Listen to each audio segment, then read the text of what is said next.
natáčí.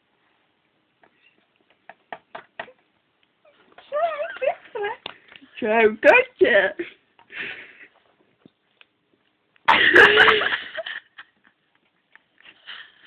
Já se musím smát.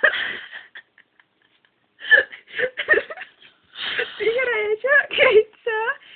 Jo, jak jsi to poznala? No máš brusle, helmu a hokejku. Ty jsi tak chytrá. Jo, jsem ta nejchytřejší na světě a hrozně tě miluju. Já tebe taky. A to jsem zjistil až teď, když jsem se zrovna oblíkal své smradlavé ponožky. To je tak romantické. Při oblíkání ponožek se na mě ještě nikdo nevzpomněl. Jo, na mě taky ne. Jenom jsem si namalou, víš? Já jsem vždycky takhle rychle, jenom se vyčurám do kalhotek a zase přispět na zpátek. Ty kalhotky s tím vymění. Zrané kalhotky na plenku. Já jsem moc kafričová, víš? A ty jsi sisel. Proč ti tak vůbec říkají? No, protože jsem měl hrozně velký předkus. A prosím, my to chtěli říkat sisel, ale když mu krásně zuby to říkáš?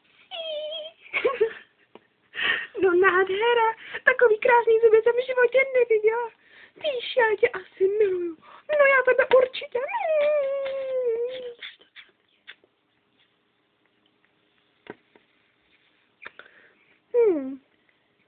Vezmeš si mě? No nevím. Nevím, jestli si ještě nemám rozhodovat mezi Čolkem a tebou. Ale no, možnost by tu byla. Taková, máš větší naději, víš? To jsem šťastný. Ale proč se vám budeš pozornit mnou? Protože se mi líbíte oba dva. Ale ty máš hezčí vrásky na čele. A hezčí udřenej frňák, koukej se.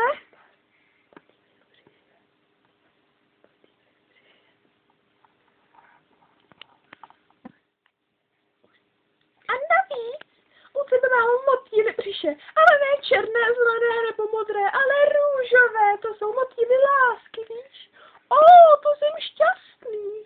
Sedni se mi na hokejku, já tě odvezu.